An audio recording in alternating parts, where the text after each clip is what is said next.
नमस्कार, मैं हूं गौनिका अरोड़ा। अब आपको दिखाते हैं आज का शब्द। वक्फ कानून के खिलाफ दिल्ली के तालकटोरा में all India Muslim personal law board ने विरोध प्रदर्शन किया।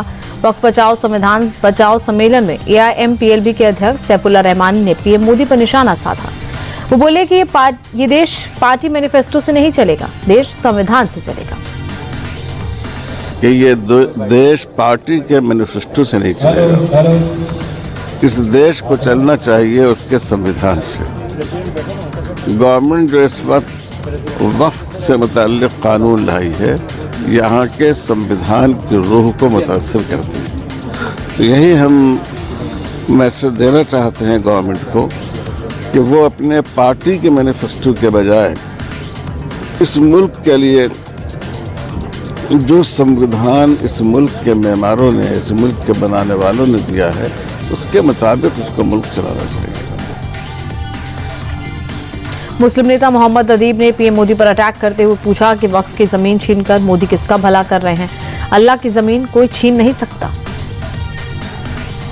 एक सोए हुए शेर को जगाया है तुमने, एक कौम जो सोई हुई थी उसको जगा दिया है। शुक्रिया मोदी साहब। अगर हमारा दीन नहीं तो हमारी दुनिया में वजूद का कोई मानी भी नहीं है। हमने बड़े बड़े मजालिम देखे हैं। मोदी और उनकी सरकार का मकसद क्या है वो अंदाजा कर लें हमसे। और मोदी ये कहता है कि हम गरीबों की भला कर रहे हैं। तुम औकाफ की जमीनों को छीन कर किसका भला करने जा रहे हो? AIMPLB के महासचिव मुजाहिदी ने वक्फ कानून को लेकर बड़ा बयान दिया है। उन्होंने कहा कि कानून की वापसी तक प्रदर्शन जारी रहेगा। उन्होंने जुलाई के अंत में दिल्ली में बड़े प्रोटेस्ट का ऐलान भी किया। सुप्रीम कोर्ट में हमारा केस चल रहा है, लेकिन पॉलिटिकली हम ये चाहते हैं कि हुकूमत इस कानून को विड्रॉ करें। बस पूरे इंडिया में उसका वो रोड मैप बन गया है और एक तरीके से ये प्रोग्राम अभी जुलाई तक का गोया कि हमारा फेस है।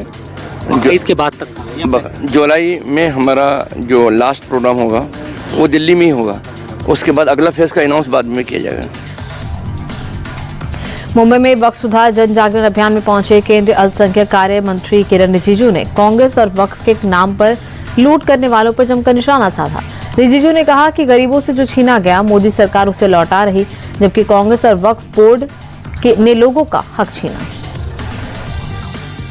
छोटा छोटा झूठ, जो बहुत नीचे स्तर का झूठ, जो कहना ही नहीं चाहिए, ऐसे सोचना नहीं चाहिए, इस प्रकार का झूठ इन कांग्रेस, कम्युनिस्ट पार्टी और कांग्रेस के कुछ साथियों ने लोगों को गुमराह करने का कोशिश किया।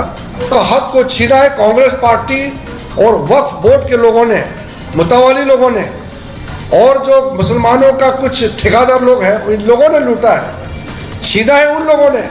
नरेंद्र मोदी का सरकार जो छीना गया वक्फ प्रॉपर्टी को फिर से गरीबों के लिए देने के लिए कानून बनाया। वहीं दूसरी तरफ बीजेपी सांसद बांसुरी सुराज ने बैग के जरिए कांग्रेस पर हमला किया।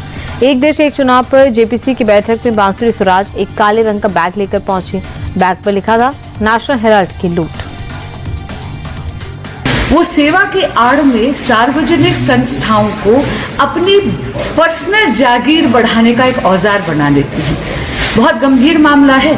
2000 करोड़ रुपए की संपत्ति कौड़ियों के भाव मात्र 50 लाख रुपए में यंग इंडिया लिमिटेड कंपनी ने हड़प ली। और ये यंग इंडिया लिमिटेड कंपनी जो है, ये नॉट फॉर प्रॉफिट एक ऐसी कंपनी है जिसका स्वामित्व यानी उसकी ओनरशिप 76% जो है वो गांधी परिवार की है।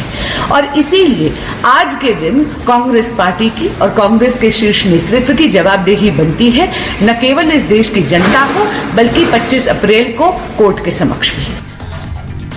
बांसुरी स्वराज के इस अनोखे अंदाज में कांग्रेस पर अटैक को लेकर कांग्रेस नेता संदीप दीक्षित ने पलटवार किया। संदीप दीक्षित ने इसे बीजेपी का नाटक बताया। इनके नाटक चलते रहते हैं। नेशनल हेराल्ड का केस बिल्कुल साफ सुथरा सिंपल है। पहले भी इसकी ओनरशिप कांग्रेस के नेतृत्व की, हमारे शेयर होल्डर्स की थी, अभी भी वही है। कंपनियां आपस में शेयर होल्डिंग बदलती हैं, नाम बदलती हैं, और नॉट फॉर प्रॉफिट कंपनी है। उसमें क्या ये दिखाना चाहते हैं, क्या नहीं दिखाना चाहते, ये जाने।